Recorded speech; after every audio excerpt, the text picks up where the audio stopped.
Mesdames et messieurs, ici Chaz sur la chaîne secondaire Serial Chaz le Phénix pour vous parler du chapitre 172 de Chainsaw Man qui concerne donc cette seconde partie sur Asa Mitaka et surtout le personnage de Denji qui reste tout de même le personnage principal et qui aura pour titre Broom Boom Crunch.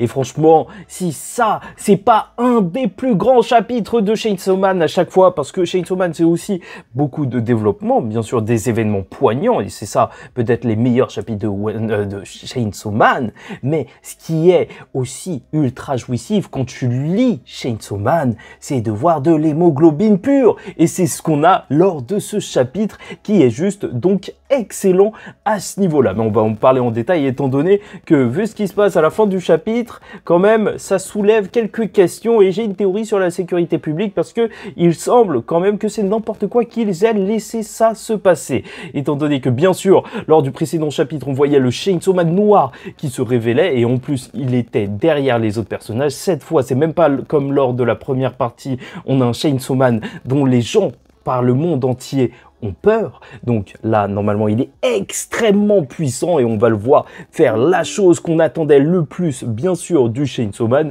vu que t'as la fille crocodile. Et c'est vrai que c'était le personnage, je vous avais dit que son design, je l'appréciais énormément et j'aurais aimé qu'elle tienne un petit peu plus. Heureusement qu'il va se dire, donc sa partie crocodile qui va lui dire de sauter, parce que le Chainsaw Man va arriver sur toute l'équipe et juste les découper d'un seul coup. C'est bien ça la différence de niveau entre le Chainsaw Man et d'autres hybrides.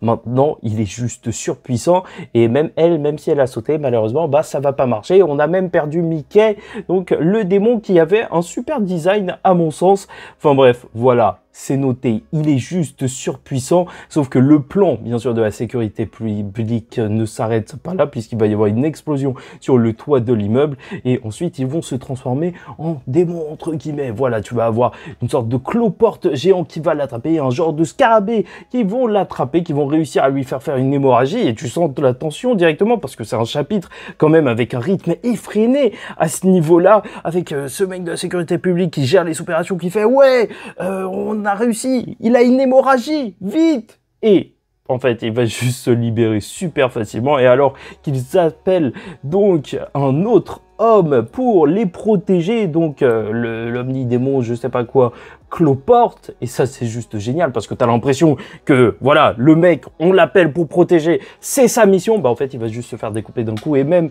celui qui gérait les opérations, parce que le Chainsaw Man est juste beaucoup trop au-dessus, et franchement c'est là qu'on va avoir une des pages les plus mémorables de Chainsaw Man, qui nous rappelle bien entendu la page du démon ténèbres, un des grands démons des peurs primaires qui a été iconique lors de Chainsaw Man. Et là aussi, désormais, on a une page iconique avec le Chainsaw Man noir. Pourquoi? Ce qui rend aussi le fait que c'est iconique, c'est que tout le long du chapitre, en fait, tout le début, t'as cet enchaînement d'actions qui fait que tu as des cases en biais dans tous les sens, et là, tu as quelque chose de très frontal, en fait, avec cette page. Et tu es obligé de t'arrêter juste par rapport à ça, en fait. Ça dénote du chapitre, et ça te prend, tout simplement, avec juste tout simplement. Donc, ce symbole en spirale, entre guillemets, avec toutes les personnes qu'il a coupées, dont il a coupé les têtes, et lui, sous forme de croix, voilà, ça arrête ton regard. Il tient le Mickey sur lui, et franchement, cette page marche extrêmement bien, mais plus que ça, donc plus que cette page iconique qui fera sûrement plaisir à ceux qui vont se trouver un nouveau fond d'écran grâce à ça. Ce qui va être terrible et complètement fou, c'est de le voir utiliser son véritable pouvoir, donc effacer des choses alors qu'il y a quelqu'un qui est en train de regarder ça via une caméra, se dire qu'il va avoir le démon oreille, bah il va le manger, et je vous rappelle le vrai pouvoir du Chainsaw Man, et on le voit là en action. Donc, en mangeant un démon, il supprime son existence, et c'est même rétroactif par rapport donc à ce qui est lié à ce même démon, et c'est pour ça que tu as une conversation avec Asa Mitaka, enfin Yoru, et donc le très cher Katana, qui sont en train de se parler et qui s'entendent plus parce que, voilà, il a mangé les oreilles. Il n'y a plus le concept d'oreille.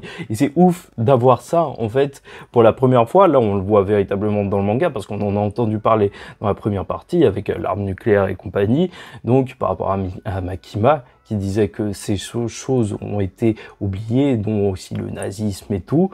Donc là, on a quand même le Chainsaw Man qui a effacé un concept. C'était vraiment le truc qu'on attendait de voir et on se rend compte à quel point il est terrifiant. Et même limite, en voyant ce chapitre, on se rend compte à quel point il est problématique, en fait, le Chainsaw Man. Limite, tu te dis, bah, enfin, moi, personnellement, je me suis dit que c'est pas normal qu'il y ait un pouvoir comme ça qui sorte de n'importe où. Il faudrait le contrôler ou l'arrêter. Enfin, bref. Voilà, on pourrait se dire que c'est complètement stupide parce que c'est vrai, s'ils savaient, et ils le savaient bien, que le Chainsaw Man pouvait effacer des concepts, bah c'était pas super intelligent d'avoir envoyé des oreilles, parce que maintenant, le manga va être très bizarre, et je me demande si c'est pas juste une volonté de Tatsuki Fujimoto de simplifier le dessin, ou plus que ça, de créer des situations comiques, vu que les gens vont gueuler et vont pas s'entendre, ou peut-être qu'ils vont juste communiquer en écrivant, enfin, ça peut laisser place à énormément d'humour, parce que c'est aussi ça, donc, Chainsaw Man, mais aussi, donc, petite théorie sur la sécurité publique, vu qu'on les voit observer ça avec une caméra, vu qu'on les a vus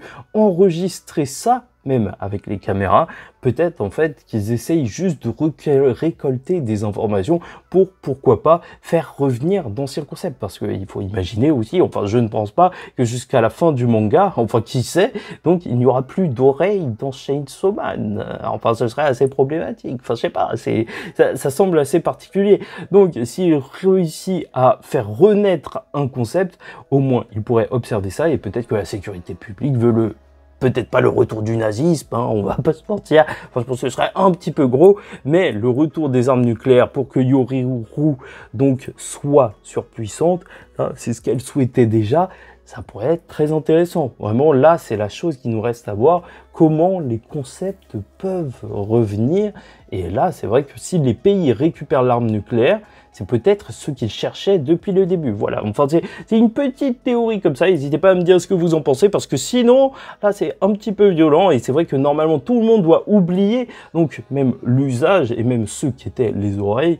Mais en soi, on se rappellera que dans la première partie, Makima s'en souvenait, donc peut-être que les démons ne sont pas affectés par ça. Et même là, il y a une caméra et tout. Enfin bref, on va voir comment ça va se passer, parce que c'est quand même un concept énorme. C'est même pas une arme, c'est une partie du corps, un sens des personnes, donc là ça risque d'être un véritable gros truc.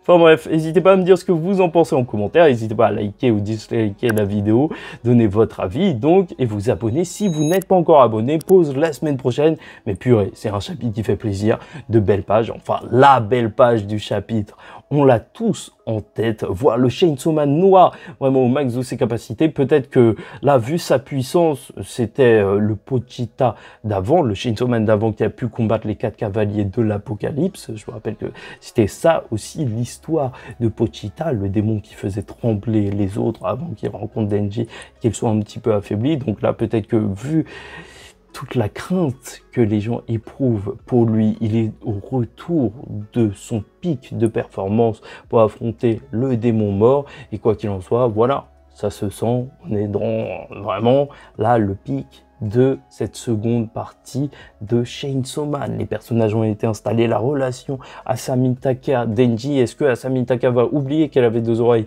mais Yoru, elle s'en souviendra, qui sait. Dans tous les cas, ça risque d'être assez bon. Enfin bref, en attendant la suite, je vous dis ciao tout le monde, faites très attention à vous et surtout, paix sur vous.